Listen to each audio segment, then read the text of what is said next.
Authority Midcoastside for October 25th, 2021. Kishan, could you call the roll, please? Yes, Director Radek.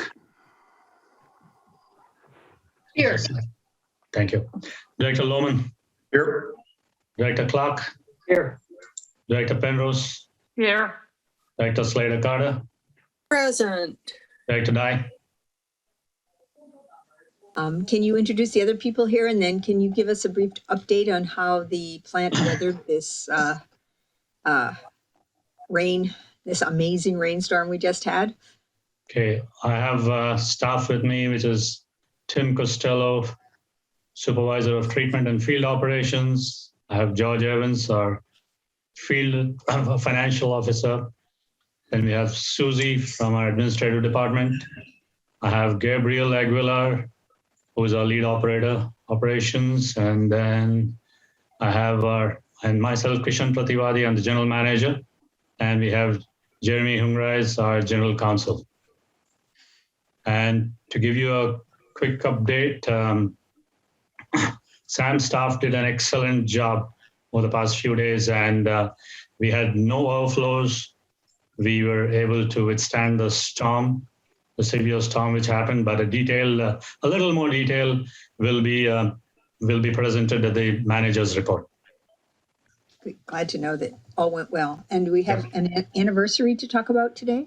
Yes, but first we need to have an adoption of the resolution to allow us to continue the virtual meeting. Yeah, until we do that, we really aren't. We kind of have to do that right off the bat if we could, Chair Dye. Okay, no problem. Do you want to discuss it? Sure. Present it? Thank you. Yeah, happy to. Good evening, directors. Some of you probably have been through AB 361 already. In order for the executive orders that allowed virtual meetings by Zoom or telephonically without following the normal rules that are a bit more cumbersome, those expired on September 30th. And we talked about this last board meeting that they were going to.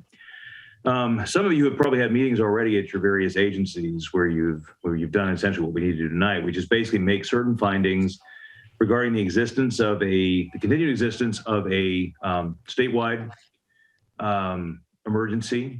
state emergency, which still exists from March of 2020, has not been rescinded by the governor.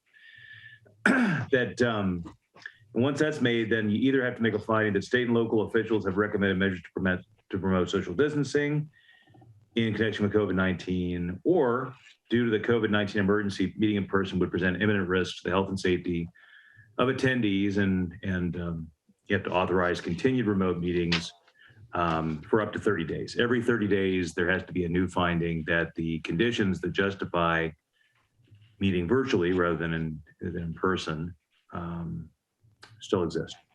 So anyway, we have a resolution, resolution 5-2021 that would make the required findings and allow us to continue with this meeting virtually without meeting some of the otherwise applicable requirements of the Brown Act.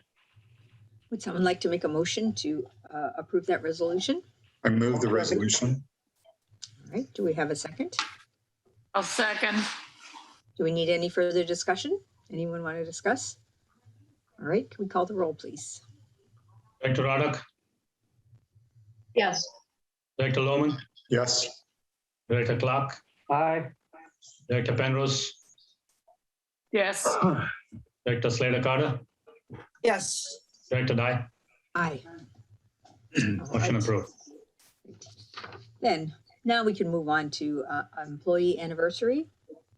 Yep, we have Jose Alhumada. I believe he's having trouble logging in, but he's a collections maintenance worker. He's been with us for 2 years.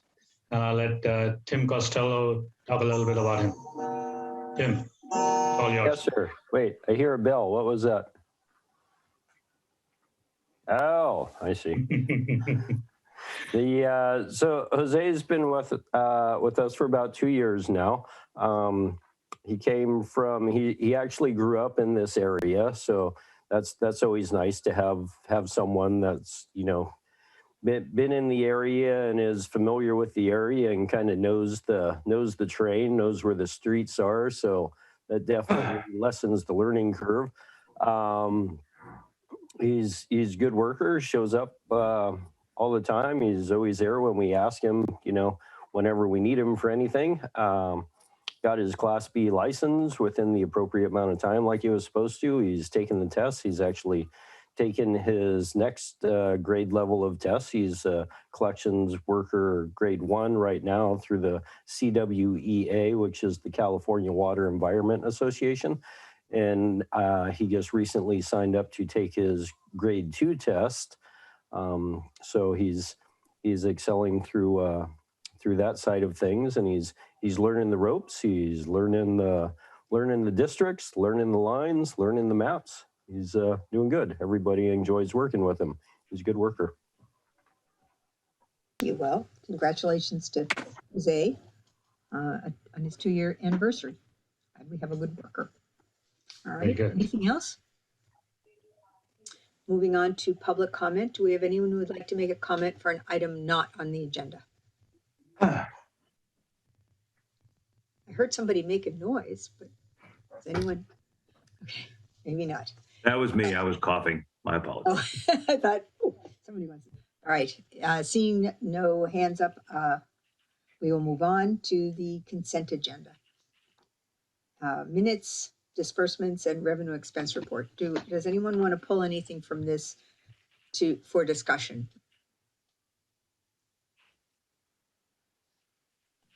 All right. No one wants to pull any item. Would someone like to make a motion for the consent agenda? I'll move to pass the consent agenda. Second. Any further discussion? All right. Can we have a roll call, please? Director Roddick, Yes. Director Lohman, Yes. Director Clark, Aye. Director Penrose, Yes. Director Slater Carter, Yes. Director Dye. Aye. Motion passes. Great. Okay, moving on to regular business. Authorize the general manager to sign the memorandum of understanding by and between San Mateo Resource Conservation District, San Francisco Public Utilities Commission, Coastside County Water District, Sewer Authority Midcoastside, and the County of San Mateo for funding the continued operation of the Pilarcitos Creek at Half Moon Bay Gauging Station. So this is a continuation of the agreement, which the memorandum of understanding we have between, as Director Dye mentioned, SMC, SFPUC, CCWD, SAM, and RCD. This is basically to fund the lower Pilarcitos Creek gauge for the water year. And this water year is, although it's defined as 12 months, this particular agreement is for a period of 5 years. And just to let you all know, this stream gauge belongs to USGIS, which is the United States Geological Survey. And all these parties are getting together to make sure the operations and the functioning of the gauge serves its purpose. And as SAM is on the watershed of the Pilarcitos watershed, and SAM has been collaborating with all these agencies in the past, it was always an entity in the watershed and plus part of the community of the watershed. Therefore, I would like to promote this, and it's been brought to the board to renew this memorandum of understanding for the period of 5 years. And if they have any questions, I could answer it. And we also have Andrew Hall from RCD who's present with us, and we are here to answer any questions. Where exactly is the gauging station located? It is literally behind the behind SAM in the Pilarcitos Creek. That's where the stream gauge is located. But Question? I go back there a lot because it's a very good birding site, and I don't think I've ever seen it. Is it further downstream from the area that you can access from the parking lot in front of SAM? No, I don't think you can access it from the parking lot from SAM. Okay, so it's further oceanward from that. Mm-hmm. Okay, I'd just be curious to know where it is at some point. Seems like a good thing to be doing, to be tracking that stream, which is right next to the plant. Yeah, if you go on USGS's site, you can see the location right off of Highway 1. I'll do that. Oh, it's right off of Highway 1. That's interesting. Okay. Anyone else have questions? Rick? Who is the actual owner of this? If this isn't a Sam thing, do we physically own this thing, or No. who actually owns it? That's all. SAM does not own the gauge. It is owned by USGIS, United States Geological Survey. Yeah. They own the stream gauge. So it must be on the south side of the 92, over there where the bridge is and where the river crosses Highway 1, I guess. I'll look it up. I'm just curious. Matthew, I see your hand up. I think I understand the general purpose of this gauge, but is it to determine how much water actually makes it to the ocean? Or I believe upstream there are some water rights for water from Pillarcitos. And so the amount of water that actually reaches the ocean may be less than the total flow. I see Andrew nodding to that. Yeah, yeah. Stream gauges have many uses. One of which is understanding total flow going out to the ocean and understanding flooding conditions. You can actually, we do this work in Pescadero. You understand kind of what the unimpaired flows are of a creek by extrapolating out kind of what demand is and what flows would be without that demand on a creek. The gauges have, lots of different value, from understanding climate change, understanding flooding, water rights, habitat, et cetera. So one of the longest running gauges on the coast, which is very valuable to research and science and to the local community. Thank Do you. we get reports from this? You can access the gauge anytime on USGS's site, which is one of the benefits of having them run and operate the gauge. They repair it, they fix it if it's damaged by vandalism.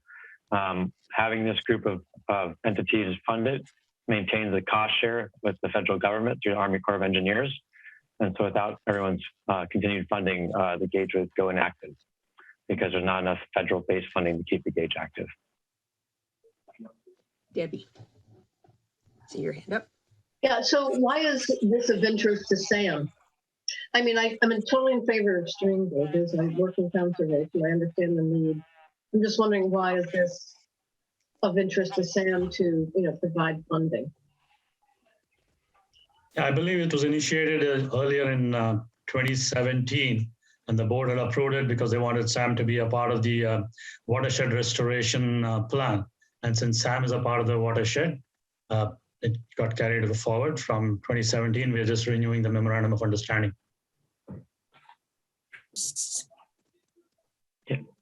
Catherine, are you? Would the data be of use to us, is what I'm wondering. I believe we could possibly use the data if and when we go into the solution for the recycled water in stream flow and other areas. We'll probably be using that in future. Catherine, you were wanted to say something. Yes, Sam was one of the primary proponents of a water basin study and awareness. Oh, geez, I'm trying to think. Scott was on the board and it was 2012, maybe earlier. And this grew out of that interest. Sam did it at that point for because there was a lot of discussion about recycled water, but I think it's just very important for the entire region to have a good understanding of what the data sets are. This is not the only stream gauge in the area. And Andrew, maybe you know the others. I think there's one in Pescadero. Yes, Pescadero.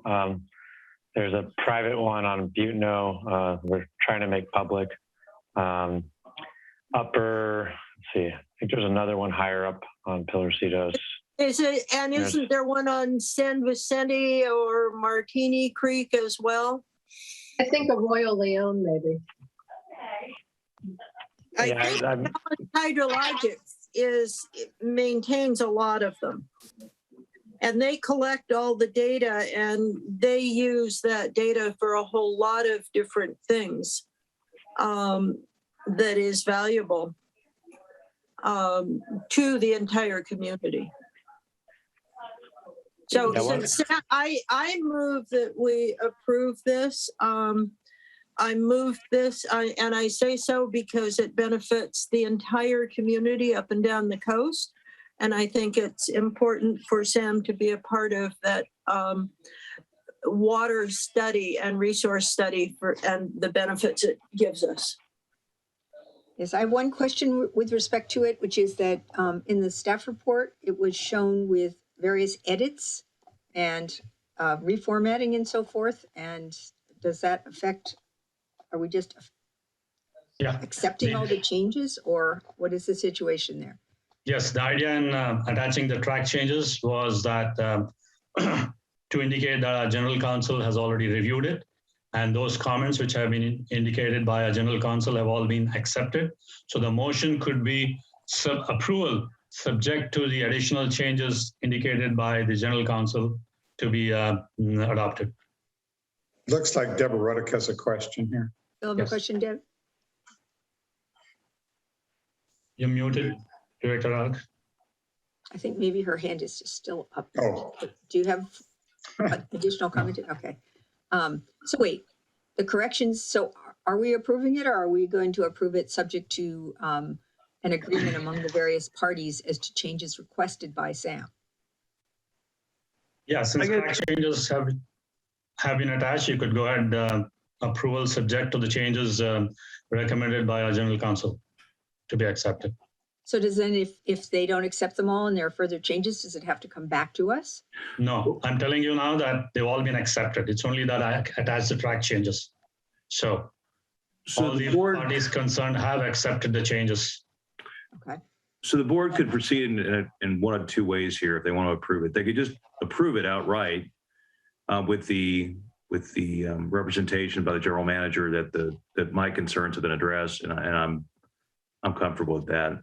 Or the board could approve it subject to such minor revisions as deemed appropriate by the general counsel and the general manager, if any are needed.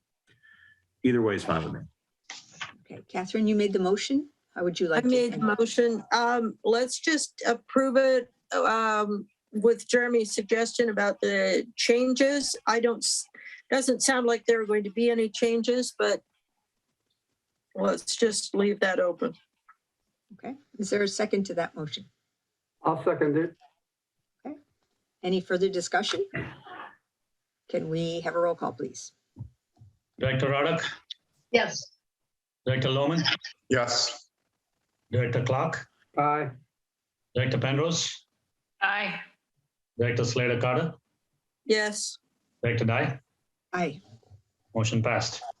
All right, thank you. Thank you, Andrew, for Thank you, Andrew. being present. Yeah, thank you, everyone. Appreciate it. We love working with the RCD. It's cool. We're happy to have great partners like yourselves. Thank you so much. Valuable data we're gathering. All right, we're going to move on to the next item. Authorize the general manager to enter into a contract with TAS Consulting for a non-domestic wastewater source control permitting not to exceed $90,000. We have comments from the board. Okay, I have a few slides. Can I share my screen and start off? Go for it. Presentation from Kishan. Well, are there public comments as well? Is perhaps Let's do Kishan's presentation, then we can take public. Do you want to do the public comments first? Then we can do the public comments and then go for the presentation. It's up to the chair. I'd like to hear Kishan's presentation and then ask for public comments. That's good. Okay.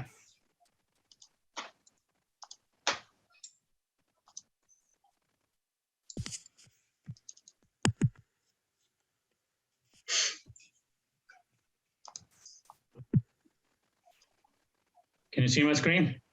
Yeah. Okay.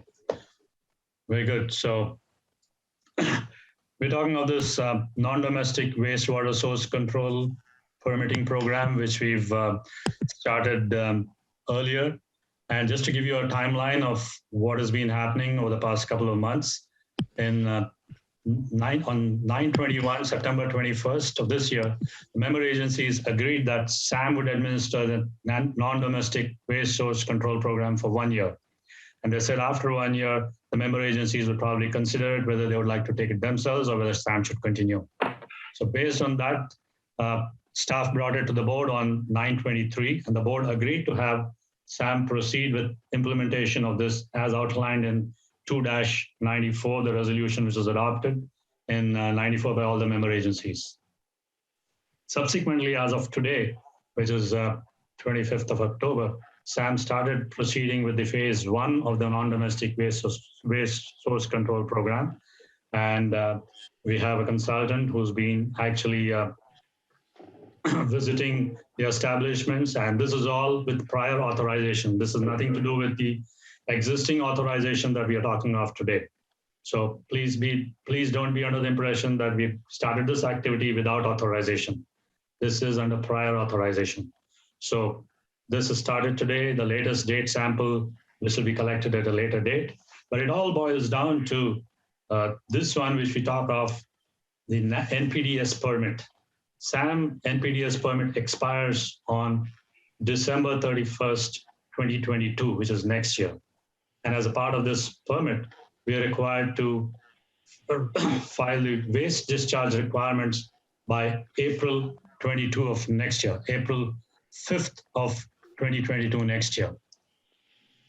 Now, SAM has been implementing this phase 1 of the non-domestic waste source control program. We've sent out requests for applications to almost 11 establishments, and all businesses will eventually be evaluated for this permit in future phases. Now, just to let the board be appraised that any delaying in the contract approval or implementation of alternating program could possibly impact the source control improvements by about 2 or 4 months. Now, the WDR requirements, which I spoke about earlier, requires testing to be done prior to 12/31/21, which is basically acute toxicity testing and chronic testing. And these are to be done by December of this year. And there's also a test which is called species screening, which is required to be done by April 5th, 2022. And the cost of these tests is $50,000. Now, you may be wondering why I'm talking about these testing requirements when we are talking of NDWSCP. The answer is that these testings need to be done in a situation when the plant has got no upsets, when the plant is functioning very well. Otherwise, it would require these tests to be performed again and again until we are successful, for which we do not have the time. The species screening especially requires these tests to be spread out over a couple of months. And typically, we would do this testing 1 year before the requirement, which means we should have started it on April of 2021. Director Clark, if I may complete my presentation before I answer your question, is that okay? Yes. Thank you. So it's required to complete this 1 year. I mean, it's required to complete it before April of 2022. And typically we would start 1 year before that, but we could not start it in April of this year because of the plant upsets. Now, acute toxicity and acute toxicity, what we are talking of, and the chronic toxicity is very, very stringent, where we would need a fish survival rate of 90% or greater is observed. And due to the plant upsets, as I've told you, SAM could not initiate the test earlier.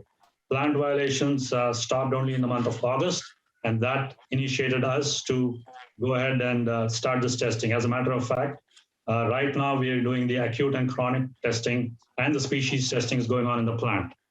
Now, all these reasons I've told you only because this has prevented us from going out for an RFP for this particular permitting requirement. And if we were to do an RFP, it would have pushed the entire process by about 2 to 3 months, reaching out to potential consultants and then getting bids and evaluating them would take a lot of time. And then we would be in the critical zone of completing it by November or December, which would hardly have any time left for us. And therefore, we decided to go ahead and continue with TS Consulting, who had already done the groundwork for us and who had helped us conduct a workshop and do the initial study. That's it. That's all I wanted to present. And Director Clark, I can take your question or any other questions, please. The species screening, what in general kind of species are you talking about, and where is the testing done? The testing is done in the plant. We take it from a plant effluent, and the species it's got a very complicated biological name. I don't remember, but it's there mentioned in our NPDES permit. So it's a screening for species that go out with the effluent? Samples, yes. This seems to have a lot of information in these last few slides. Has any of this been made available to the board before springing it on us at this meeting? Oh yeah. In fact, the board approved the lab for doing the species testing a couple of months back. That's how we got the approval for $50,000 for doing the species testing, for doing the acute testing, and for doing the chronic testing. This board approved it, I think in the month of April or May. We had given the same timelines. We had given the same timelines and indicated to the board. So looks to me like there are two different things going on here.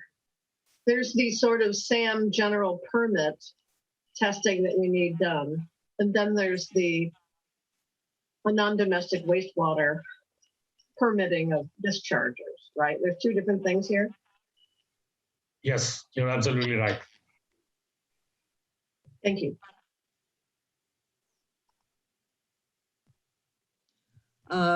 Should we take public comment or should we have some board discussion first? Anyone want to speak to this?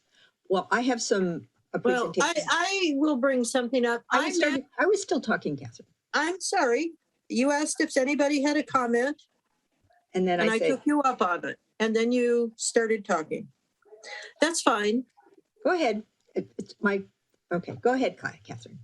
I just wanted to say that I had brought these issues up some months ago as well. And so the board has heard it from several sources. I am very concerned about, and I believe we all should be, about getting our NPDES permit. Keishan, what happens if we don't get it in a timely fashion? I don't know. Sam has never had a situation where we had to extend a permit, or I don't know. Jeremy, have you ever seen that? I can't Yeah, they're not going to, I've never seen where the regional board actually says, not in a POTW context, where they say, no, we're discharging, because where would the wastewater go?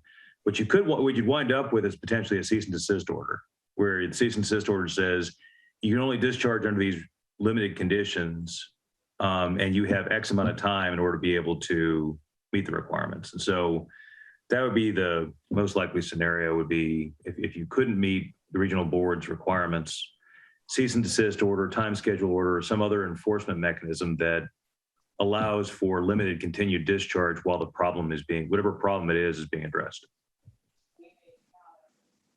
But I don't think you'd ever see not in the POTW context where they'd say you can't discharge anymore. That would be very draconian.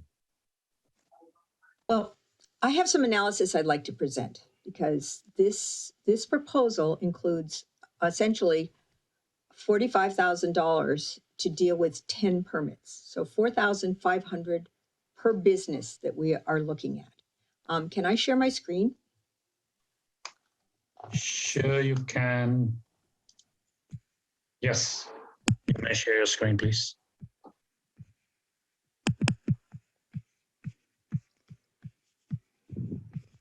All right, here we're looking at the levels of BOD that come in and the effluent BOD.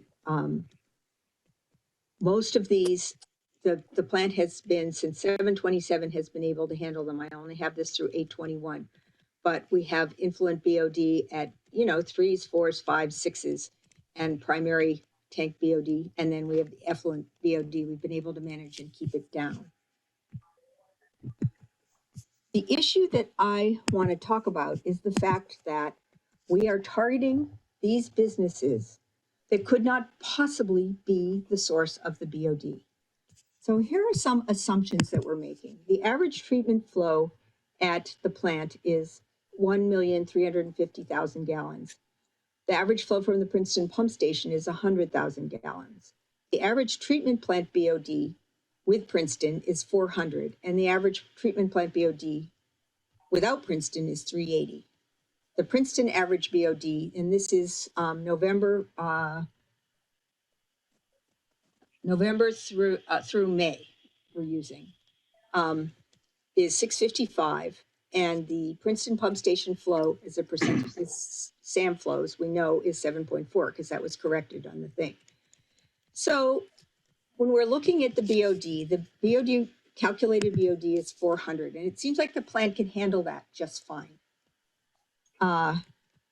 If we look at, here's the SAM plant without Princeton, and here's Princeton flow at 655, and that gets us to the 400, which is the calculated average BOD at SAM.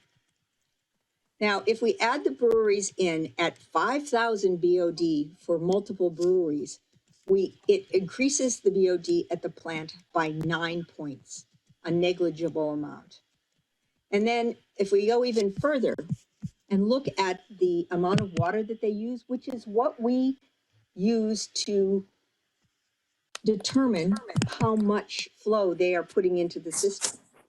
So Hop Dogma is one small part of the Oceano Hotel. They are one water line, so we can't really pull that out, but their gallons per day is 6209. That's the whole hotel, the shops and so forth, and Hop Dogma's brewery. 62 gallons? 6,209 for the Thank you. whole place.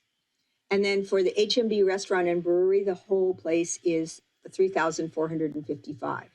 Jetty Wave actually has, I think, a meter that shows that they use about 94 gallons of water a day. And Blue Ocean, which hasn't even started operating yet, is part of a, there are 3 different tenants in the area where they have their operation, and all 3 tenants are using 61 gallons per day.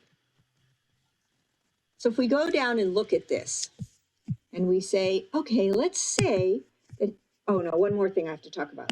So the 3, I'm just picking on 3 of the targeted businesses. Half Moon Bay Brewery has done an analysis, and they've provided this to Sam, I believe, that shows that their gallons per day is less than 100 because that's all their equipment can manage. That's the maximum. 100 gallons a day is what they can do. Jetty Wave, it's 88 gallons a day, and Hop Dogma, we're just looking at the amount of water that they use at this point. If we assume that their BOD was really, really high, 5,000 BOD, and you figure that out, you've just changed the BOD at the plant by 1.2 points, come up to 401.2. If you go down and you even make it crazier, you say Half Moon Bay Brewery with 100 gallons a day, you had their BOD so high that it really never could happen that way at 20,000, you still end up with only a 4-point difference in the BOD at the plant. These flows are tiny. Why should we pay $45,000 for this extensive testing of these places when, given the capacity of their equipment and their situation, they cannot affect the plant the way they are being accused of doing? Here's the last one, which is, this is if we assumed all of the brewery and restaurant water, all the water that's used both by the brewery and the restaurant, which is 3,455 gallons a day. If we include Hop Dogma and the hotel, and we say 5,000, which is crazy because that if the brewery is only a tiny part of both operations, we still only bump up the BOD at the plant by 33. So, you know, we're about to spend another $90,000 to go after these small businesses run by environmentalists who want to do things right. It's $90,000 that isn't going to tell us anything with respect to these tiny facilities. So I'm going to vote against this expenditure, and I hope in the sense of fairness and trying to look at the actual numbers, others would join me. Thank you. Do we have any other questions? Stop sharing the screen. Anyone have questions of what I'm saying? I know I went through it fast. Rick. Yes, it's my understanding that what we passed at the last board meeting was not an attack on the local breweries. It was an initiation of the program that it stopped, which does not attack the breweries. It is reestablishing a program for all the businesses on the coastside, which is up to 90. We bumped into Dan accidentally at the brewery, Hop Dogma, and he again iterated, I wish you guys would stop attacking us. And I said, we are not attacking you. There was some initial emergency planning that had to do because we had an emergency. At the last couple of meetings we've had, we have said, we are not attacking the breweries. We are doing this sweeping program and reestablishing it for the entire coastside, all the businesses. We are not attacking breweries in the harbor. And we need to do this because it was established, and this is a SAM process.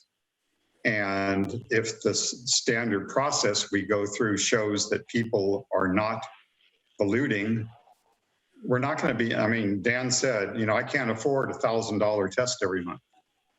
And we said, we're not going to say we're going to do a $1,000 test every month. That's what we've said 2 or 3 meetings in a row. We had an emergency that was compounded by drought, low flow, who knows what. I don't believe that, Sam, quote, screwed up and caused this problem. I think we had a problem. We have no proof either way. We have no study that said the breweries do this. They were a likely candidate, but there is no proof. Once you look at their numbers, they're not a likely candidate. Sorry. I would like to continue that there is no proof that Sam screwed up. So what we did in the last couple of meetings is we reestablished an existing program to make sure this doesn't happen again. And that's what I believe this resolution that we started in the last meeting is meant to do. And I want to support that program, because if we sit here and just do nothing, then we have no evidence to show any of these regulating agencies that we're doing anything. So I think reestablishing the existing SAM program that all the managers have agreed to initially, possibly Chuck is now fighting that this isn't a SAM program, and we're not saying you nasty breweries have caused this problem and we're going to punish you. We're saying we're reestablishing the program. And to me, that's what this is all about, and we need to do it. I agree we should reestablish the program, and it's just that we're spending $4,500 for each of these entities to investigate them. We're not investigating the breweries. We're reestablishing a program that will look at 90 businesses on the coast. No, tonight we are talking about, if you've looked at the details, we haven't looked at the spreadsheet. It's $4,500 for each of the 10 initial businesses, including visits, and it's a very detailed. Is the spreadsheet in the staff report of the costs? It is. Kishan? Yes, can I? Yes, go ahead. Could you please stop sharing your screen, Barbara, so that we can see everybody? Thank you very much. Yep. Number one, Director Dye, I'd like to clarify that this program is not for targeting breweries, wineries, and distilleries. Time and again, Sam and Sam's staff have clearly mentioned that this is phase 1 of the program, and this is just the beginning of the NDWSCP program. Number 2, thank you very much. If GCSD has already done the inspection of these establishments, please furnish us those inspection reports, and then our consultant, if we appoint him, need not go to these breweries, wineries, and distilleries. We can use your authentic inspection report and move forward with it. Number 3, the the fee indicated by the consultant is not to exceed $90,000. So if there are some establishments which do not require permits, then we would not be consuming he or the consultant would not be taking the complete $90,000. It would be depending upon whoever requires permit that we will have to pursue. Number 4, the 2-94 when it was adopted in 1994 laid out certain guidelines, which is called as MACL, minimum acceptable concentration limits. And those limits, as agreed upon by all the member agencies in 1994, was a BOD of 400 milligrams per liter and a COD of 1,000 milligrams per liter. So if you look up the sampling survey, which was done by SAM a couple of months, most of the manholes recorded a BOD of more than 400 and a COD of 1,000, more than 1,000. So that calls for NDWSCP program to be implemented. If we are questioning why we should go ahead with NDWSCP program, that's a different agenda item. That's a different subject altogether. But since the member agencies have agreed that SAM should pursue this for 1 year, and also the same $90,000 was discussed with all the 3 member agency managers last week, with Mr. Chuck Duffy, with Mr. Clemens Helmer, and with John Doughty. And all 3 of them agreed that we can move forward with this with a subject to not to exceed $90,000. So that's why it was brought to the board, because the member agencies agreed for it. So I don't know if I've clarified enough, but any more questions? I have one question, which is the fee structure here shows that it costs, it's going to cost $31,000 to issue 10 draft NWDSC permits. Will phase 2 cost that much per permit?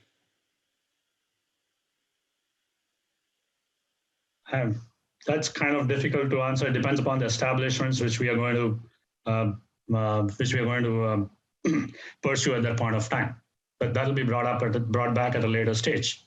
We're talking That means about we're talking about another, $1 million if we're going to if there's another 100 places. No, if we already have inspection done by GCSD like what you've given us, then we're not going to repeat it again. Why would we want to do it again? Well, this is what we're authorizing tonight. I understand, Director Dye, but since you indicated all the numbers which you brought from the breweries and various establishments, if that's been done, inspected and got, why would SAM need to repeat it again? We are not going to repeat whatever you're going to give us inspection reports. All right. Anyone else want to comment? I agree with Rick. Basically, we have to get this program going. Had we had it going all these years, and it would make things easier, and I certainly can see this as perhaps an ongoing agenda item, but tonight we're supposed to be dealing on getting our permit and the process to get our permit renewed. This is part of that. We can always separate out the VOD stuff later, but I think that we need to get going on this non-domestic waste permit, and we need to show our regulatory agencies that we are serious about solving this problem. Some of the details can be worked out along the way, but I think delaying it puts the entire SAM and therefore the entire Coastside at risk. All right. Any other board comments? We have one member of the public who'd like to speak. All right. Here, David Westendorf. Hi, guys. This is David Westendorf from Jetty Wave. I just want to make 2 comments. I think that the local businesses would be fine if there was an even application of this law across all businesses rather than just the first 10. And then secondly, if there was a transparent and reasonable and controlled cost, we would participate willfully. But those have not been demonstrated at this point, and we, the businesses, are finding ourselves in a very uncomfortable spot with a moving target and potentially a high amount of economic obligation that we're going to be subjected to. Okay. Thank you. Those are my comments. Thank you. Craig, Carol, would you like to speak? Is this $90,000 required for the non-domestic source program to move forward? Kitchen, can you answer that? I don't understand the question. Can this permit move forward without this $90,000? Can the permitting and program move forward? Are you saying can this permit be moved forward without spending the $90,000? Is that what your question is? Yes. Can you implement this program without spending $90,000 more on consultants? I do not have staff. Sam does not have staff, and the member agencies would like Sam to pursue this program. So I would answer that. I mean, I would take it to my board and see if they would want to make the member agencies work. I mean, take up this program, then Sam has no objection. Anything further, Craig? Catherine? I believe what we were talking about was moving not the BOD program forward, but the NPDES program. And that's something that was passed a long time ago. And we need to revamp, to get it going in current 2021 standards. And as Keishan said, Sam does not have the staff. We would have to hire the staff, and every single business owner knows what the cost of hiring staff is, as opposed to bringing in a knowledgeable consultant and not having to pay all of the ancillary costs of a full-time staff person. That's all wrapped up in the $90,000. It's going to cost us $90,000 one way or the other. And I think we should do it as in the most expeditious way possibly, and that is to get this done. And to the previous comment, the breweries and the wineries are step one. There are other steps which shall continue. Certainly the restaurants could have been complaining about the fats, oils, and grease program that they've had to pay for all these years, because that's also part of this program. But that saves all kinds of spills and all kinds of grief and problems for the SAM system. So these are just part of being in an environmentally conscious state. We all pay for it one way or the other. And once this gets going, and I wish it had been going all along, but there are other reasons for that, we need to get it going now. And getting it go, and we need to get this permit approved.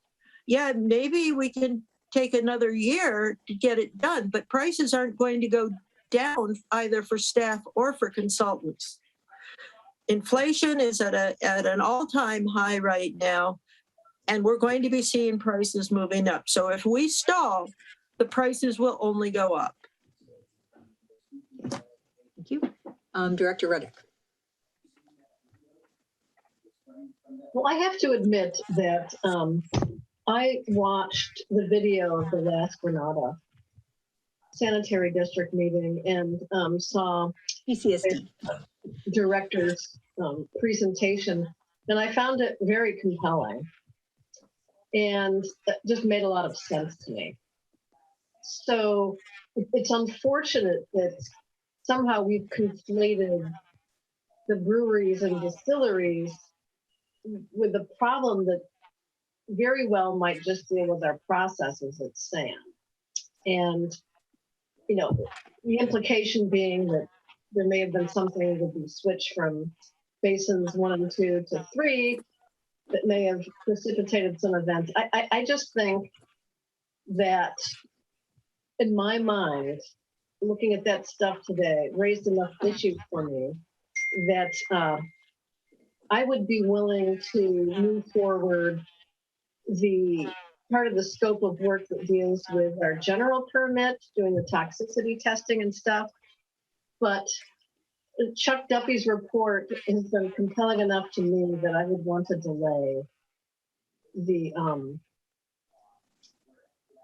other program until we can, you know, revisit and have a good discussion on this data and see a path forward.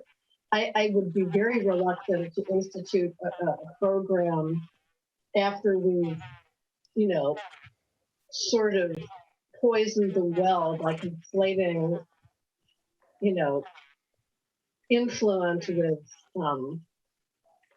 certain kinds of businesses. I just think it's the wrong tack. I think we need to clear the air around what might really be going on here before we move forward with a permit. So I'm not willing to fund the whole SAM program around the permitting tonight, but I would support the testing that we need to renew our own permits in the spring. So that's where I'm coming from. You know, I think Keisha made a, you know, very persuasive argument for moving forward on our own permit testing that needs to be done. But the data that I've seen as of today gives me pause. So that's where I am right now tonight. Thank you. Craig, did you want to speak again?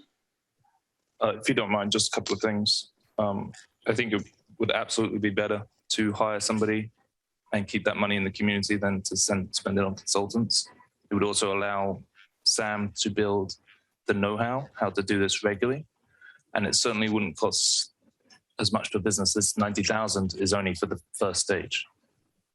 Also that TS Consulting is a brewery wastewater consultant. So when you come up to the next phase with other businesses, they'll either won't have the expertise you expect them to have, or we'll have to find another consultant.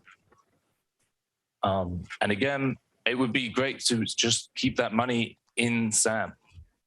I mean, I'm kind of past the business part of it now, and just seeing the money going to consultants and really try and keep that in SAM and start to build the expertise and buy the equipment we need to do this in-house.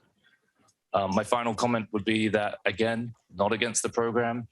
Let's get the program going so we can charge the fees and get the permits to the businesses and get some inflow of money. I mean, at least 6 figures once we get up to 90 businesses. And then we have the money. Then we can go out and hire and get going. Just rather than $90,000 out, let's keep it in, get the permit program going, get some money coming in. Thank you. Okay, Rick has his hand up, and then I just want to make one comment, and then Catherine after Rick. I just want to say, we are not against the program and moving forward with it. It's just to spend $90,000 on 10 businesses seems excessive. Rick, you have your hand up. Well, Granada just said that they've tested the breweries. No, we did not. What was just stated that, and Kishan just said they've been tested, so they don't need to be tested again right now. All we did is determine what their flow rates are, which is something they have submitted to SAM. It's in their paperwork. So Kishan said that we do not need to test them again right now. So that is money that will not be spent testing the breweries. Breweries pay for the testing anyway. This isn't for testing. So this is a SAM program that we initiated. If we, as people said, oh, don't do anything now, we'll just pick this up somehow with staff in the future. We've just said that there are no agency people or SAM people to do this. If we sit here and do nothing, we are opening ourselves up. And Montera doesn't want to be opened up to any future $1 million fines or shutting down or control of SAM by outside agencies. This is our program. It was an approved program. And all we're doing is starting up the program again. So why we would choose to put SAM at risk, which puts all the businesses and everybody on the coast at risk, is baffling to me, because this doesn't save money in any possible way. A single fine or any assumption of authority by an outside agency is going to be 10 times what this money is. And if we don't need to do additional testing or sourcing, or we work with the breweries, we've got extra money for phase 2, which won't even be used. So we can toss all this extra money into phase two as we look at the other 90 agencies on the coast. So voluntarily slitting our own throats. And I understand that Duffy at the managers meeting says he was totally in support of this. So I don't know why we're even talking about this at this point. So we are not singling out breweries. We're not singling out distillers. We're launching another program. And this was money to cover everything if we needed it for phase one. If we don't need it for phase one, this is money that we can use to extend this program to the other businesses. So what are we talking about here, folks? Did you look at the breakdown of the expenses? I can't. I'm not talking anymore. Thank you. Okay, sorry, Rick.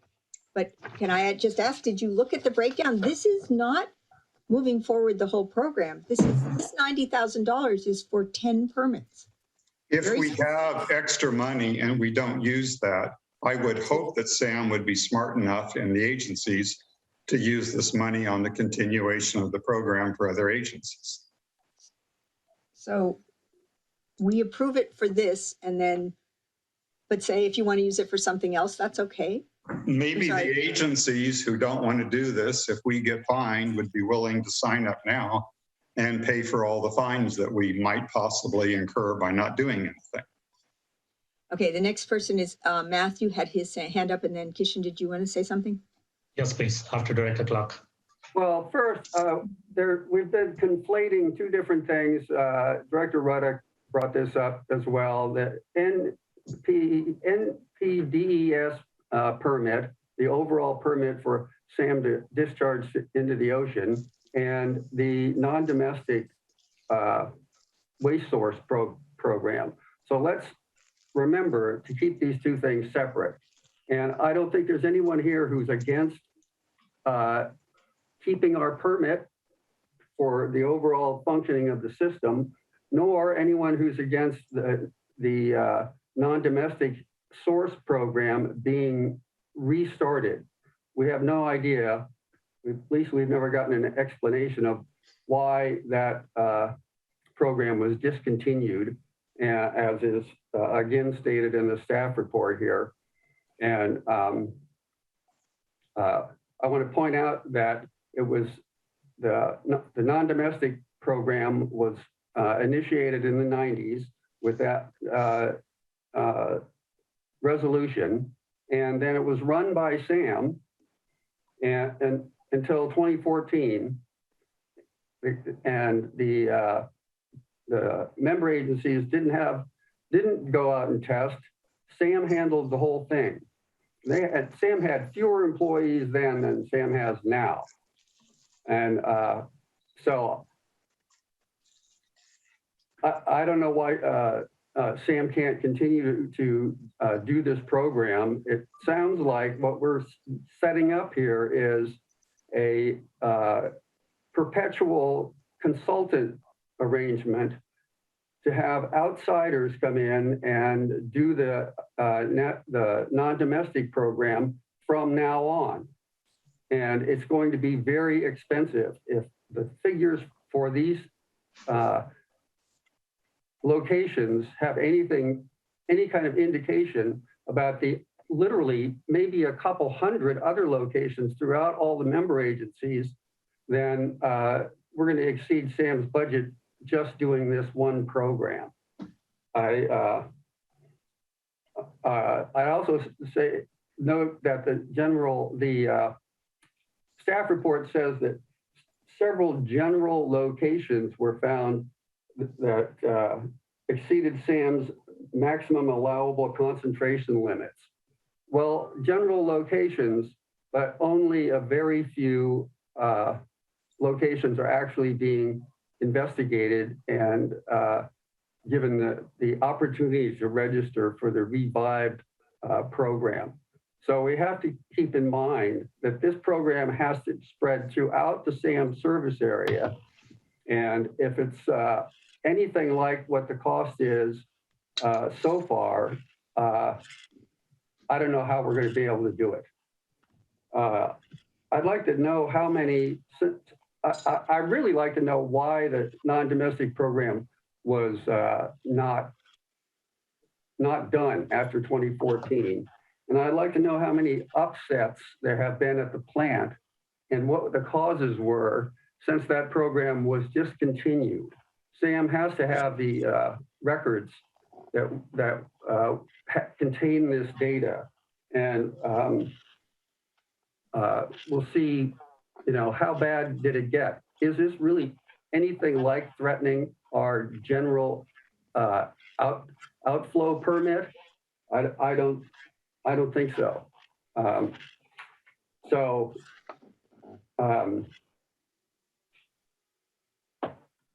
Let's get it on. Let's get on with both of those two programs. But I really don't see where another $90,000 for it. It's not testing, it's practice to write permits.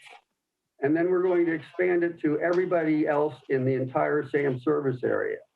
And are we willing to spend that kind of money to reestablish a program that should never have been curtailed? That's my question. Do you want Thank to you. answer that, Kishan, or and then it's Director Reddick and then Director Russell? Wait a minute. I have had my hand up. Oh, But I'm sorry. I don't use the buttons because I can't see other people's buttons anyway. So I go like this, and you acknowledged me. okay. Well, let me ask Kishan if he has a response, and then we will go to you, Catherine. Thank and then you. Director Reddick and then Director Russell. okay, quick clarification. There's a wrong notion by everyone that the NDWSCP program was discontinued in 2014.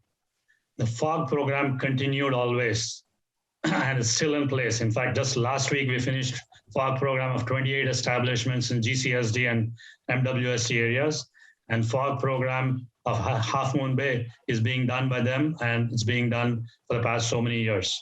So FOG program was never discontinued, number one. Number two, the NDWSCP program was administered by SAM way back in the early 2000s. And it was done when we had an exclusive lab person at SAM. Exclusive, mind you. Nothing like the present day operators who do both jobs of being in the lab, going out into the field, and doing everything in the plant. We didn't have that sort of a time sharing then. We had an exclusive person. And when that first staff person left, due to budget requirements and probably due to the rotating managers and also the fact that we did not have any upsets, did not call for a special NDWSCP program where they had to visit the establishments, check whether their BOD, CODs, and other criteria are in place. Nevertheless, I think Sam has talked a lot about the requirements or the essential need for NDWSCP program.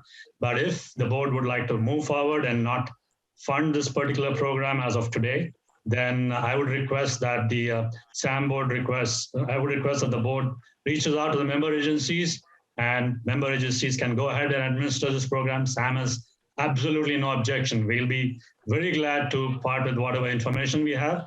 It's up to the responsibility of the member agencies to go ahead and implement the program, and we can move forward with that. So we have absolutely, we cannot move with this program if it is not being funded today.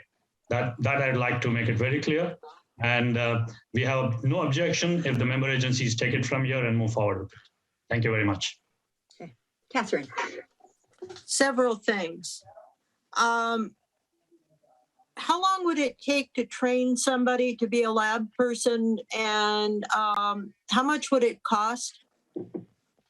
Kishan? I don't know. Tim, do you have an idea? Maybe it takes a couple of months to get a certificate. First of all, you should be a certified lab person. 6 months. I mean, most places that hire specific lab people, they're very specific. They usually have a degree in biology, in biology, in those sciences, be it a bachelor's degree or whatever. I know, like at SBSA in South San Francisco, in Millbrae, all those people that actually are specific to the lab, they actually have a degree in that. Yeah, we're looking at over $100,000 is my guess. You don't need to respond. Okay. in order for us to get this NPDES permit, as I recall, the tests need to be made in certain water quality and temperature conditions, and that going into the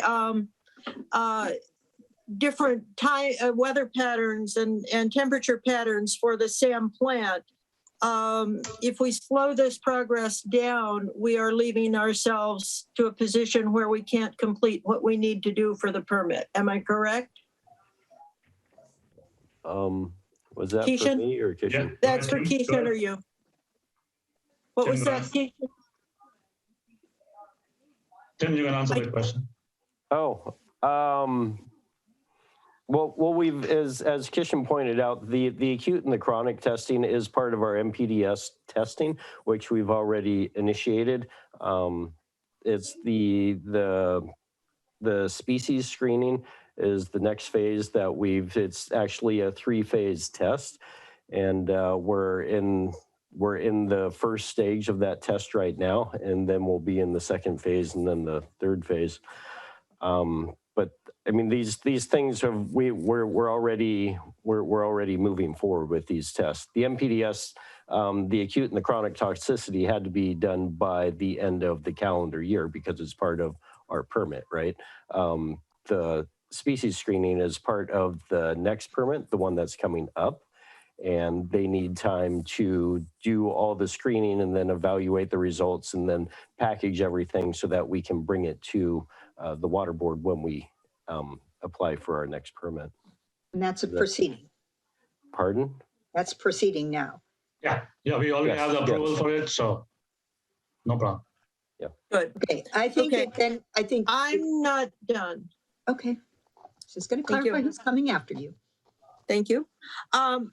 To Matthew's points, the NPDES, the non-domestic waste permits were initiated as a federal requirement under the Clean Water Act for the funding of the plant expansion.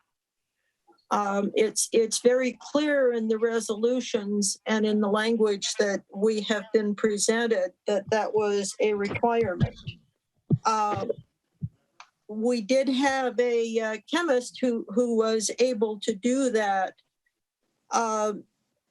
But over the years, between the federal government and the state government and other requests, the need of SAM to do many other things than what it was doing at the turn of this century have increased. And yet there's been continual pressure from each of the member agencies to keep costs down. That was when SAM started turning towards consultants, because consultants cost less in the long run. You don't have retirement funds. You don't have all of the employee costs that come along with having a unionized plant. And one of the things that SAM does very well, and I'm always impressed with, is every time the board asks for information, someone from SAM finds it and delivers it to us. That takes time away from doing other things that SAM needs to do. And so asking for data, all of that old data, that means we either have to hire somebody to go through and do that data search, or we have to take somebody doing something that is a required task for the maintenance or running of SAM. I think we all need to be aware that the requirements for SAM have increased a lot since SAM was first gone in. As a matter of fact, the first plant didn't need an NPDES permit because that wasn't a federal requirement.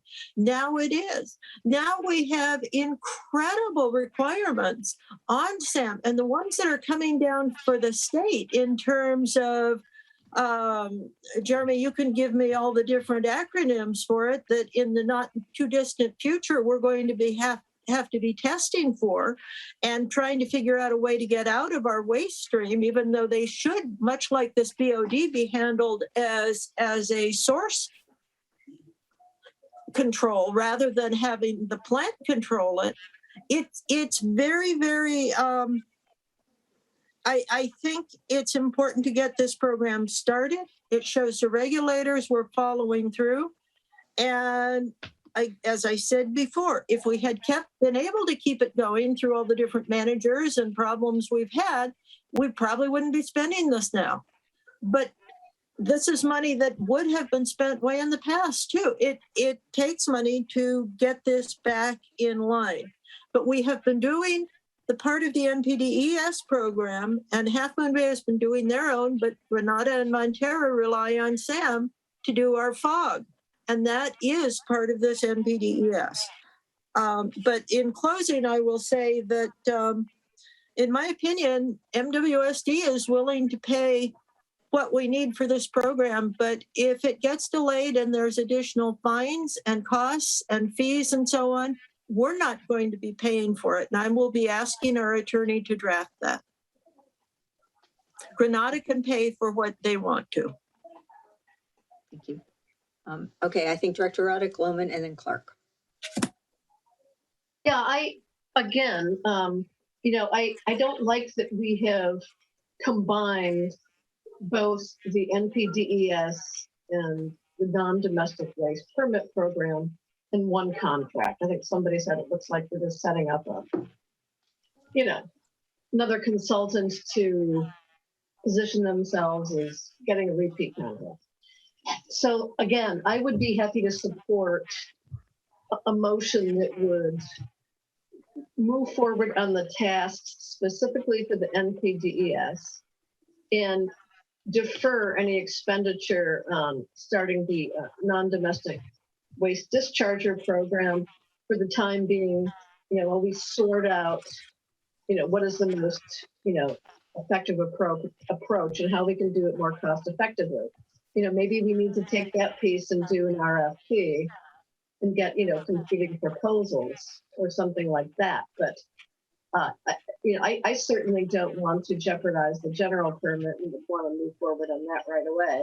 But I think there's enough information out there that makes me, question how we move forward on the other program. But I would still rather take the time it takes to do this right. So that's where I'm coming down. I'm not going to agree tonight on the whole shooting match, but I admit that we need both. I'm just not willing to move forward on that one piece tonight. Okay, Kishan, if you want to speak. Yeah, just one quick clarification. We are not combining NPDES and NDWSCP program. NPDES has already been approved by the board. It was just brought in here to indicate why we did not go out for an RFP and why we did not want to lose time. Otherwise, the contract does not have the NPDES at all in it. The contract, which is being brought to the board today, is only for the NDWSCP program. And taking shared for the eyes first 10 permits, yeah. For the first 12 establishments. We've sent it out. 10 in the breakdown. No, we've sent it out to 12. Only 10 have responded. There are 2 more who have not yet responded, which I've clearly indicated in my staff report. Hoping that they respond and submit the application, the 12 will be included in it. Now, I would like to also add one other item, information. Just whatever Chair Dai presented, let's assume hypothetically that the analysis made by GCSD is correct. Let's assume that Princeton does not contribute to BODs. Let's assume that the BODs are not coming from anywhere in the GCSD area. It's coming from somewhere unknown to everybody, whatever. Please let me allow me to finish, Chair Dai. Let us assume that it's coming, but the fact remains that we are getting large BODs into the plant. So if you assume that those are all correct, whatever analysis made by GCSD, are you going to stop the 2-94 resolution? Are you going to stop the NDWSCP permit program, what we intend pursuing? If we are not going to stop it, then how are we going to pursue that program is what SAM staff needs an answer from the board. Whether we'd like to do it in-house, whether we'd like to do it from member agencies, whatever, we need to show some progress on the NDWSCP permit program. So I would like board to please give directions to staff as what we need to do if you're not following this route which staff is recommending. Thank you very much. Okay, I'd just like to respond because it was directed at me. We are completely supportive of the NPD, the whole program. We want to see it implemented. We want to see it implemented as it is spelled out in the resolution against all of the non-domestic wastewater dischargers. This item tonight is focused on, and it says very clearly in it, in the breakdown of the funding, is it's draft 10 and NWDSC permits. This is $90,000 to put together 10 permits. So we're not questioning the whole program. We're questioning whether a brewery expert to spend $4,500 looking into these particular establishments when they're so small, whether that is the best use of funds. And to address Director Lohman's comment, this is a very specific allocation of funding. I take your point that if we don't need to use it for that, it's money that could be used for something else. But as I read this and I read the staff report, it's a very specific to this particular consultant to deal with these particular 10 permits. It's not funding that could be used for something else. So just to respond to those questions, and then I'll just jump to the other board members. And then, yes. Yes, responding to your question or your answer, Director Dye. So SAM staff would require at least one of the three options, which I can think of right now, whether the board recommends that we bring it back as a budget item for recruiting additional staff to do the NDWSCP program, number one option. Number two option, whether the staff should go out for an RFP and push this implementation by a couple of months till we get back quotations from advertise, get quotations from consultants and bring it back. Or number three option, whether the board would recommend that the member agencies take up this program and move forward. These are the only three options that I can think of right now. It'll be nice if the board can give direction to the staff on any of these three options. We can bring it back to the board at a later date. Thank you very much. Okay, I think Rick was next, and then Matthew, and then Jeremy. Yeah, I'd just like to say, I don't know why the breweries and Granada are fighting this. First of all, I mean, Chuck Duffy says that he's the world's biggest expert on breweries because he's got millions of breweries down there in San Diego, and they don't have any issues, and nobody has any issues, and the entire problem is SAM, which has never been proved. That's fine. I would think that Granada and the breweries would support this, what I'll call a minor expense compared to overruns we've done on pretty much every other project recently, aren't even close to this amount, which we may not even spend. And it seems to me if we ran this program, which is the cost of a consultant and not a cost to the breweries or anybody in El Granada or a business, this would clear the breweries of any future issues. This seems like this would be a thing that Granada would support to prove, hey, just like we said, the breweries aren't a problem, but the problem is there somewhere. If it's not the breweries, then something else has occurred because this stuff occurred and we've got to resolve the issue. And this seems like a minor expense compared to anything else that can occur if we don't move forward with this program. So I don't know why Granada and the breweries are fighting this, because this is a chance to say, see, we're right. There's no problem here. All that BOD and whatever that's occurring, maybe it's a fishery or somebody dumping stuff in, but it's not our problem. And then once, for all, they can say, see, we ran some more tests. We did it. We got a beer consultant in. And yeah, they're absolutely right. It's not coming from any of the breweries and the distilleries. So the problem is somewhere else. And that narrows it down to something that we can attack, but it has to be resolved. So I don't know, if everybody's against it, it's obviously not going to pass. And we're just going to put ourselves up and pray nothing happens in the future. I guess if we all believe in prayer here, that'll work. And we just hope nothing happens. That's kind of a gamble I'm not willing to do. I'm done. I'm out of here for the thing. You guys talk about it. Okay, Matthew, and then Jeremy, and then Debbie. First, I'd like to offer my own clarification. The individual that was referred to, who was primary in the non-domestic program until 2014 was Tony Pullen. There are people here who will remember him. And I'm quite sure that Tony did not exclusively work on the non-domestic program, that he had other responsibilities that he did. So that's a little bit of clarification. Second, here, another clarification is there's no testing involved. This $90,000, up to $90,000 for TAS consulting, there's no testing, there's no proving of anything. This is about getting the non-domestic program running again. It's not about proving whether the breweries and wineries or distillery are the bad guys or anything like that. That's not what the scope is. So and I'll repeat, Renata is in favor of both of these. We obviously have to meet our standards to keep our NPDES permit, and we have to reinstitute a vigorous non-domestic program as well. Now I have a question, which is, it says in the staff report that TAS Consulting has remaining budget. I'd like to know how much, and I'd like to know how much they've spent to date. I mean, if they, do they have $10 left? Do they have $10,000 left? It'd be nice to get some figures in these kind of reports. Do you want to respond to that, Kishan? Yes, it'll be nice to ask this question prior to the meeting so that we can give you all the details. Off the top of my head, I wouldn't remember the figures.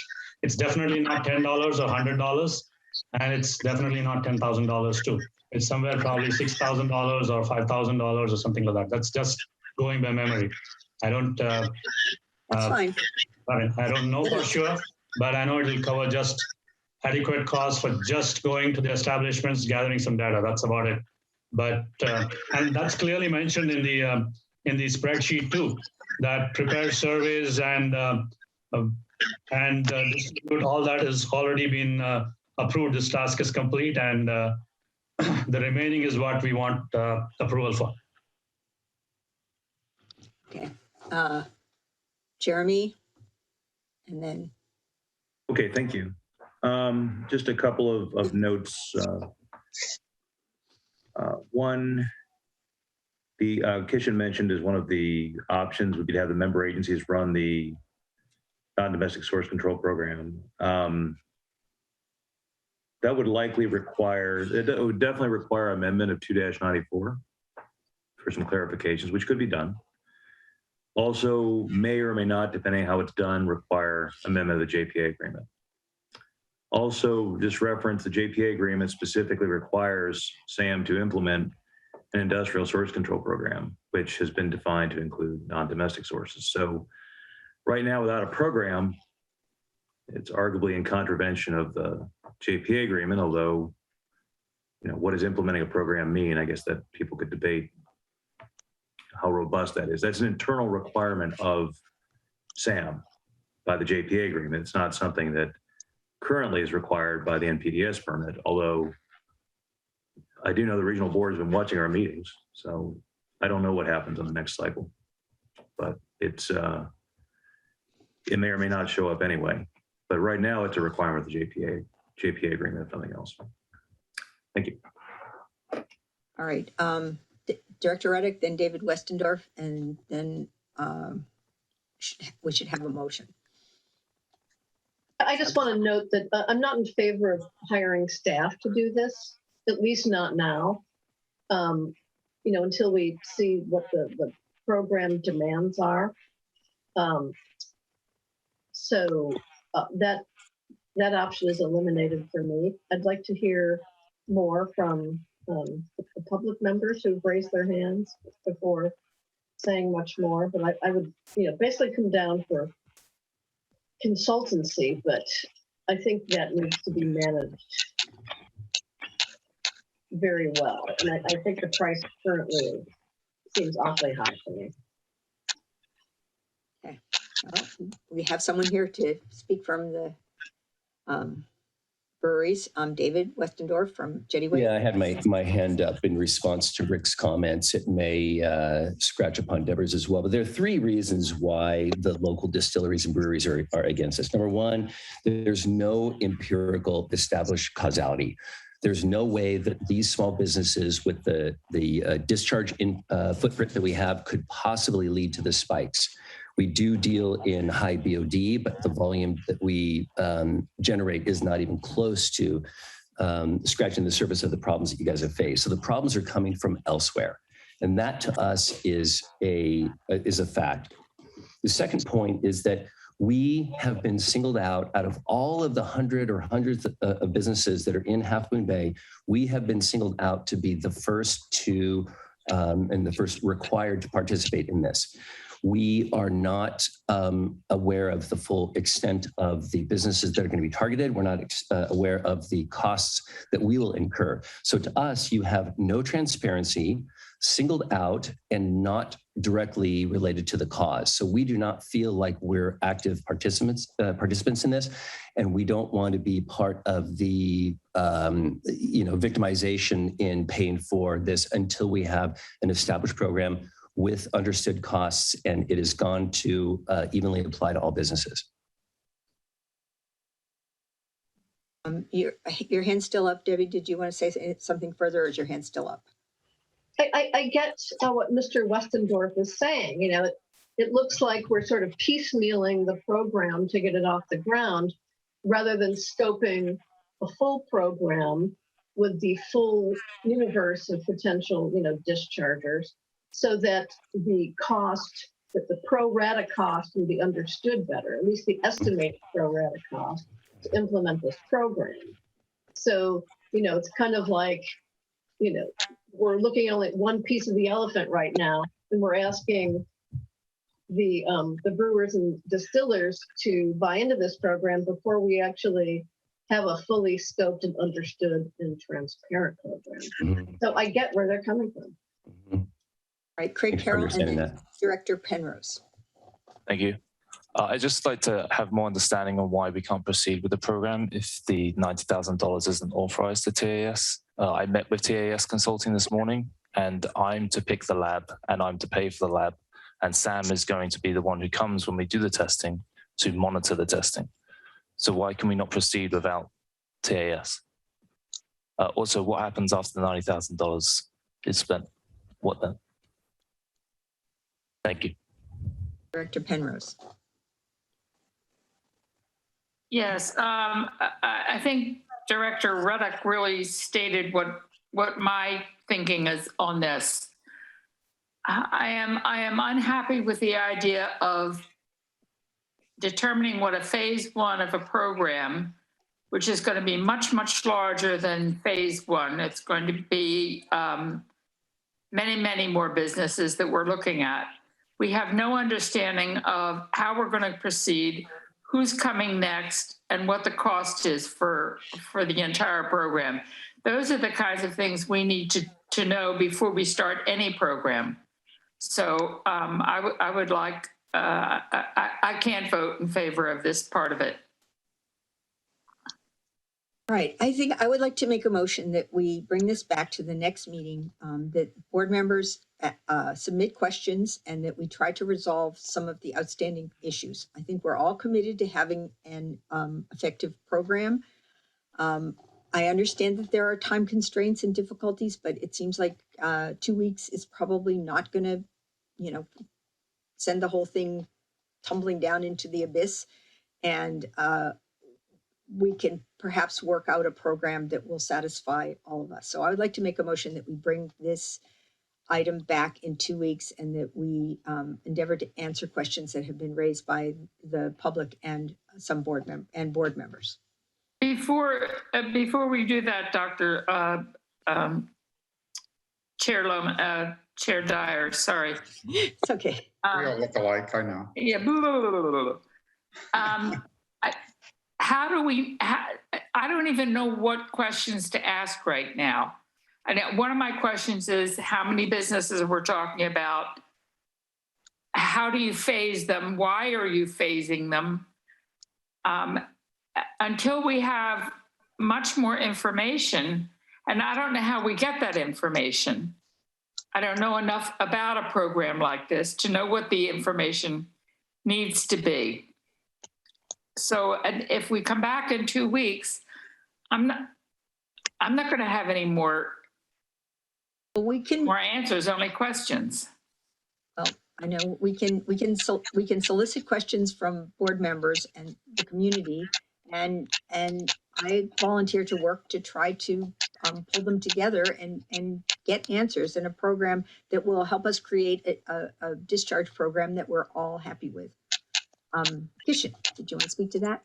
Yes, I would like to clarify. So what do we do for the next 2 weeks? Do we put this on hold and don't do any inspections? And do we wait for the questions to be given? And what additional questions? I don't understand this motion because it's not a clear direction to staff. What is staff expected to do in the next 2 weeks? Is the board expected to give the questions to the member agencies and they work with Sam, or I'm confused by this entire thing? Please give us a little more clarification on what we intend doing with the NDWSCP permit, whether we intend pursuing it now or we intend pursuing it after 2 weeks, or we just gather more questions, because enough questions have already been given in today's meeting and enough answers have also been provided. I can't expect any more new questions coming up in the next 2 weeks. So I'm confused. I think the goal would be to answer many of the questions that were raised tonight. So Director Ruddock. Yes. What would the full program look like? What is the full universe of dischargers that would need to come under a permit program, or at least be registered to determine if they should be part of it? Why are we, starting out in phases? Why not look at what the full universe of membership would look like in a program? Scope the entire program. Identify all those businesses on the coast side and then Half Moon Bay. Rather than just starting out with a select group of businesses. As Deborah mentioned, and David, they're not seeing the full picture, and rightfully, finding it suspect. So why not just scope what a full program on a test pilot basis would look like, rather than rushing into a first phase and putting off this task later? That's what I would spend the next 2 weeks doing. Scope out, fully developed program. What would that look like? Who are the businesses? Can I make a comment? Well, I can wait. I'd like to hear Jeremy before me for sure. Okay. And I just wanted to say there are also issues around the costs that would be nice to clarify what the businesses are going to be expected to pay. Jeremy and then Rick. Just to maybe partially answer Director Ruddock's question, I don't know. So the way that the non-domestic source control program works now, a lot of the potential business, or a lot of the businesses, I suspect, although not being an engineer, I can't say for sure, a lot of the businesses likely would be deemed domestic dischargers. It's an evaluation process. So, and 2-94 lays out the basis of the evaluation as to whether, and as Kishan mentioned before, the MACLs, whether you have effluent that's likely to exceed those. And there's other criteria that are pointed out in 2-94. But for each business evaluated, you'd have to make, and as 2-94, the way it's currently drafted, it gives the responsibility of the manager of SAM to in a number of cases, to make a discretionary call as to whether a particular discharger should be deemed domestic or non-domestic. So if the determination is non-domestic, then they have to get a permit and they're part of the program. If the determination is they're domestic, which is essentially mostly domestic wastewater, right? I mean, it's simple as that. Then they wouldn't be part of the program. And a lot of businesses probably would be simply just domestic. And so a lot of the upfront costs are the costs of the evaluation process. So why start with just the folks that have received letters?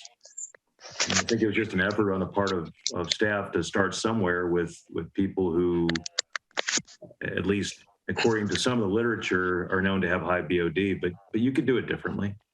You could start with, but the key is you have to have folks who are qualified to help with the evaluation process to determine who's domestic and who's non-domestic. And so hopefully that's helpful. All right, thank you. Director Lohman, and then, I'll let Kishan talk first. okay. Yeah, so on the motion, what is being suggested to come back within 2 weeks, I would request the board to inform their respective member agency managers. I do not know their timeline and what their priorities are, because SAM does not have the staff to do it on themselves. And since we do not have a consultant who would be doing all this and evaluating, SAM would have to sit with the member agency managers and arrive at a particular list and determine the costs and determine the complete scope for these 100+ establishments. So if you could please indicate this priority to your respective managers, saying that this has to be completed within 2 weeks' time, then it is a possible task. Otherwise, it would not be possible for SAM to bring it back to the next board meeting. Thank you. Director Lohman. It sounds like the biggest argument is, for some reason, everybody thinks we're attacking the breweries, and they've said that 1,000 times. We have also said that this is not attacking the breweries, it's a start. What they're saying is we should have sent this letter to every single business on the coast. Fine, okay, I don't understand that, because what SAM did was started the program. And we have said this is not discriminatory. We're going to get to everybody else, but this gets the program started. So the answer is no, let's just kick this this ball down the road and not do anything. And to me, saying, oh, this will all be fine as soon as 89 businesses receive their letters, then yeah, fine, let's spend the money. Let's, spend the 90, everybody's saying, well, as soon as every business has been notified, then it's perfectly okay to start the $90,000. And what's going to happen, as Kishan said, it's not 2 weeks, it's a month. And the rate this board goes, it's more than that. So we will again do nothing when this is just the start. And I assume that since we've talked about this a million times, every other appropriate business and on the entire coast side will be notified. This is just the start. And why everybody is fighting this because we didn't send a letter to a Taco Bell somewhere, to me is specious, because we're just starting the program. It's not discriminatory. It's just the start. So let's do something and try to avoid, getting fined and shut down. Thanks. Okay, we need to finish up this discussion. I understand. Chairman, I have one. No. Director, I have one other information to share, which I don't know, I think it got missed in all these questions going back and forth. I'd like to mention that this letter has been sent out to all the establishments, almost 40 establishments, different type of letter, and we have conducted the fog inspection on 28 establishments last week. So we have started that, we have completed that. And the first step of NDWSAP program, we have done by stopping the leachate coming from Ox Mountain. That was the first step. That is the source control. That is what has been done in way back in October. That was the first step. So where is it that we started from breweries, wineries, and distilleries? We started it from landfills. And we've completed 28 establishments last week. We've got all the reports for that from various restaurants in GCSD area and Montara area. And half of Mumbai is doing it on their own, and they have completed that too. So just a clarification, just in case somebody goes back home thinking that this is the only thing which SAM is doing or starting the NDWSCP program. It's not. We've already done that. Okay, thank you. Director Reddick, then Craig Carroll, and then we've got to finish this up. Perceptions matter. I just listened to our legal counsel who, in talking about the non-domestic program, only referred to BOD. we're not talking about just BOD when we're talking about a non-domestic wastewater program. Why would you single out BOD? And you connect that to the breweries and wineries because that's how the whole conversation started, linking them with BOD, and then you link this program to BOD. So it looks like it's a targeted program. That's why, in order to allay people's concerns, I think the best strategy is to, if you're going to pay a consultant, package a larger program that includes all of the businesses that might be candidates, an approach to addressing them in an equitable way, because as you know, government policy, one of the tests of good policy is it equitable? Are the burdens and the benefits distributed as equitably as possible? It's not clear from this phased approach that that's the case. So what you want to do is have somebody package the program, all the elements of the program, all the criteria, to be considered when looking at enrolling people in a program. And certainly, various, kinds of uses are benchmarked already. There's sewer plants all over the world, identify certain classes of wastewater dischargers in certain ways. We're not going to reinvent the wheel. There are benchmarks out there. So I think the best strategy is to package a unified program that includes everybody, the steps that will be taken for equitable burden share, and a realistic look at the pro rata cost of managing this program. I would feel more comfortable approving something like that as a board member, and certainly the people who would be subject to these regulations would feel better about it too. They understood very clearly that they're not being singled out and that they can be assured of a fair burden in terms of cost.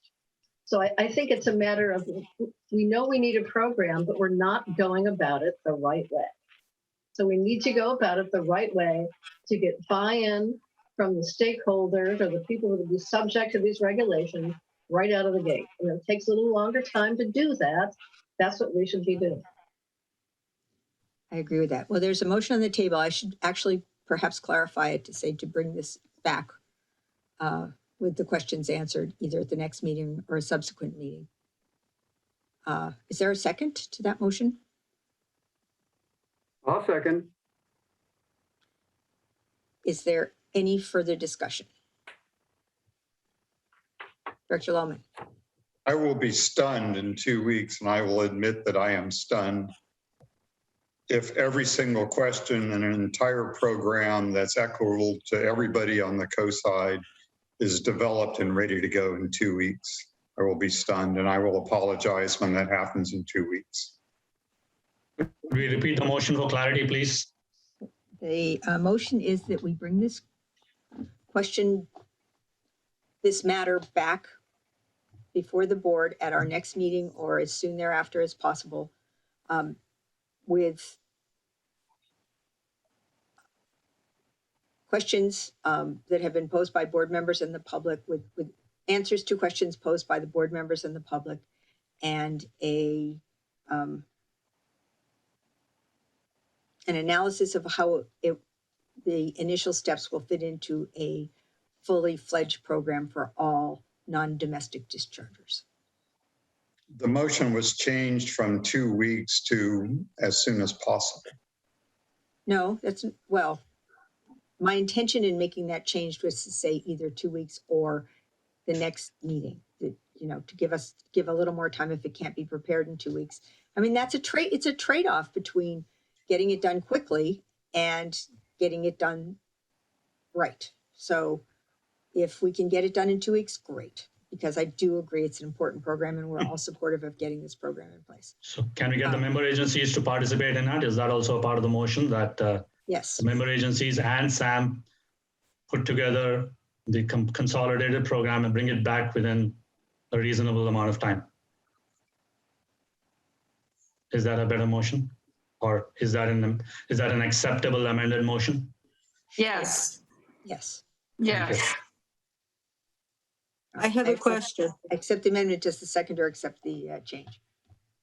I have a question. I know, but let me just get this, Matthew, do you accept the change that we're talking about the overall program? Yes. Okay. Catherine?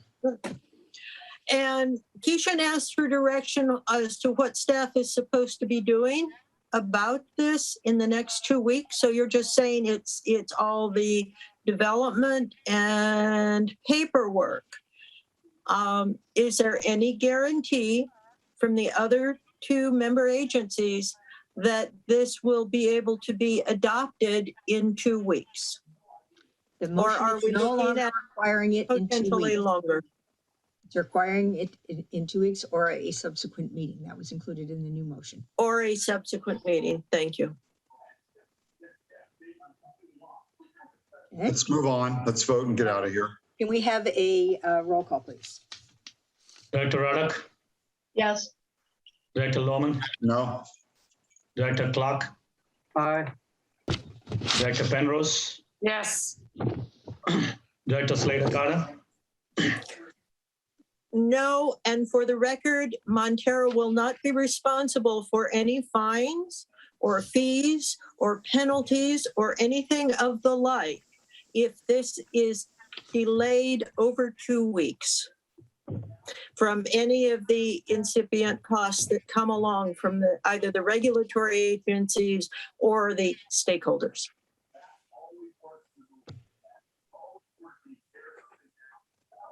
Jeremy, can she say that? She just did, and she wants it in the record.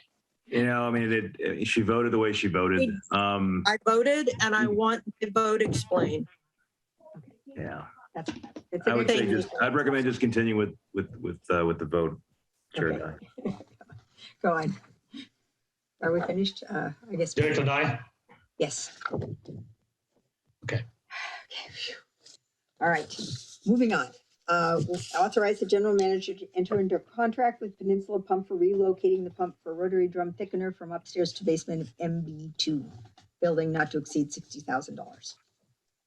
Yep. The staff report is clear. If for one of time, if anybody has any questions, we can answer it rather than going through the staff report.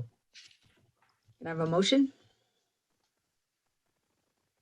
Moved as per staff. Second. Okay. A comment. Yes, Catherine? I asked for a initiation of the 2040 committee. I don't like spending money on projects when we don't know what we're going to be doing over the long run.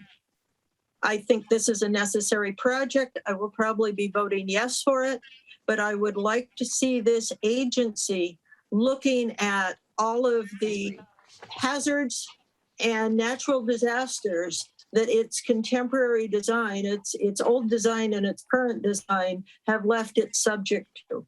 If we're not using waterproof pumps and we're putting them in at a low elevation, we are leaving ourselves at risk.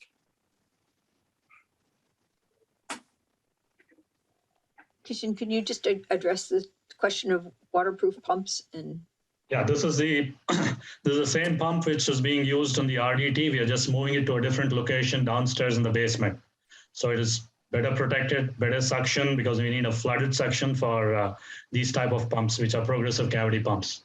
We're just putting it in the right application, right place where it will function better. So we're not buying a new pump. It's just additional pipelines and stuff like that, which we're doing right now. all right, Thank you. Can we have a roll call, please? Director Ruddock, Yes. Director Lohman, Yes? Director Clark, Aye. Director Penrose, Yes. Director Slater Carter, Yes. Director Dye. All right. Attorney's report. We're doing for time. We have 9 minutes. I have nothing to report at this time. Thank you. Director's reports. No? Topics for future board consideration.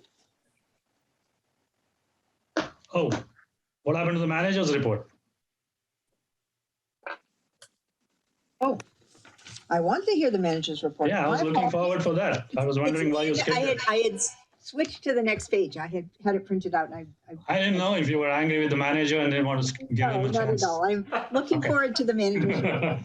Okay, thank you. No problem. Just wanted to give you a quick update on the manager's report, which is the storm event. Yes, Can you guys see my screen? yes. We're seeing testing requirements. Yes, I know. For some reason, it's frozen. Okay. So the storm event of yesterday, day before yesterday, we received approximately 5 inches of rain. It was one of the worst in recent times that we've seen. And all kudos to our staff. We had no spill anywhere in the SAM jurisdiction. Staff worked round the clock on 1023 and 1024. They did excellent planning and hard work, which ensured no spill. They started off planning way before the storm could come. They started off on Thursday and Friday, went around all the pump stations, lift stations outside, making sure that the generators all filled up with diesel and all the necessary equipments are running properly. And that made things easier for them. So a lot of pre-storm maintenance was done. And the highlight of it was during the storm, we had 2 areas of concern which had attention, which required attention. One was the 7th Street lift station, where we lost PG&E power at 7th Street since Sunday morning, and that required a generator. So we had to move the generator to that place and get that lift station going. And we had another lift station in MWST area, which was Daytart, and that needed attention. These were the 2 which required round-the-clock attention from our staff. Well, the wet weather expansion boxes came to our rescue this time. At Portola, the spill normally occurs when the level reaches 18.4 feet. And we reached 17.9 feet at 12:30 a.m. this morning. Past midnight this morning, it was 17.9. You can imagine how stressed all of us were. The staff were, we were watching the rain pounding on us, watching the levels go up on the wet weather storage expansion, 17.8, 17.9, it was past midnight. And fortunately for us, nature came to our side and it started receding. The rain started decreasing a little bit. That's when it stayed at 17.9. It did not go up any further. So one point to note was that if we did not have the recent boxes which we installed, then spill would have occurred way earlier. I mean, it would have occurred probably in the afternoon or early evening of yesterday. So that really saved us. Just to give you an idea about the influent, the maximum influent recorded to the plant was about 9.3 mgd. This was at 10:40 p.m. yesterday night. And the flow was about 8.4 mgd, literally 4 times the flow, which normally, more than 4 times the flow which SAM normally experienced. And this was recorded for 6 hours, reaching a maximum of 9.3 mgd. And I would say we successfully faced this storm, overcame it without any issues of spill. But of course, we had tired eyes of sleepless nights of staff and all the hard work, but it all paid off finally with no spill. And I would again congratulate SAM staff for this, for stepping up and working long hours and not complaining anything. And believe it or not, they came back to work this morning and I had to send them back home saying, no, you worked all through last night and you can't come back to work. We'll manage the show. And I sent them back this work. And so since you're our staffer, I just want to mention that to the board. So that's it. If you have any questions, and I would like, Tim, if you'd like to add something more, Tim, please go ahead and share your views on this. No, I'm just dog-ass tired. I wanted to go home. Well, on behalf of the board, let me just say thank you. Thanks to everyone who was involved. We're lucky to have such a competent, caring staff that works so hard. And we really do appreciate you, even though we disagree occasionally. We really appreciate you. We appreciate the hard work. We appreciate the fact that things ran well enough to keep us out of big trouble. So it was a huge storm. So great job. Great job to everyone. It was a huge storm. I have a couple of things that I'm going to bring up with different managers. Some things that we need to address is there's no point in bringing it up here. You guys don't need to hear about it. So I'll bring it up with them. and we'll see if we can get some things corrected. So hopefully going forward, it's not something that, comes up again. Hopefully. Yeah. Suggested improvements. Yeah. Well, we exactly. had 8 inches at our Suggested house in El Granada. I also wanted to have a compliment. In the middle of the manager's report was a report about the digester gas blower fail, and that I guess I remember this a few years ago when failed, and I think Tim, you had to make an emergency trip down to Southern California to Correct. get a rebuilt one to put in. Yeah, and this I drove down to Southern California and picked one up. Yeah. But this time you were prepared and you had a swing unit in storage. So you were able to pull the malfunctioning one, sending it out to see if it could be rebuilt. And so it just shows that we have increased our investment in capital program, and it's. I haven't sent it out yet. I was on vacation for a couple of weeks. Hey, well, sort of vacation. Okay. So you have a good pump in there right now. Yes. Or gas, that's not a pump, it's a gas blower, but you have a new unit in there, and you're to be commended for that. So I wanted to pull that out too. Yep. So this was a very good example of Sam planning for any spikes whatsoever. That's great. All right, now, Yes, I believe Director Slater got as a question. Her hand is raised. I'm trying to figure out how to raise it again. Okay. Again, back to my comment about the 2040 committee. If we're going to be having these ever increasing storms, 8 inches in El Granada is probably a major record. Montera had around 5, and I believe that was registered on the Montera water and sanitary rain gauge. So I would like to know, it was initially recommended in the early 2000s that the wet weather and SAM operations plant or tanks in El Granada be at 600,000 gallons. And I'd like to know what this board thinks about leaving ourselves liable for a major spill if we don't have the 600,000 gallons, so that we have surplus in the future when we actually need to use that kind of storage. We need a motion to extend the meeting, please. Yes, I was just about to do that. Can we have a motion to extend it by 10 minutes? So moved. Second. Do we need a roll call? No. Okay. All right, we'll continue. I think it's a great idea. I think we need to have that committee going. Kishan, is there anything that we need to do to have Catherine's motion? No, we can bring it back to the board at a later date. Great, excellent. If we need to change committee members, I think we should discuss that at an upcoming meeting. Okay. Or we could discuss it in the operations committee and see how we need to address that. Right. Okay. Okay. Anything further? Okay. Topics for future board consideration. Catherine? I'm on a roll. I would like to discuss our current digital records retention policy and talk about updating it. Not only digital records, but even paper records. I was looking for the original plant EIR, and it has gone somewhere. But I thought it could answer some of the questions I had.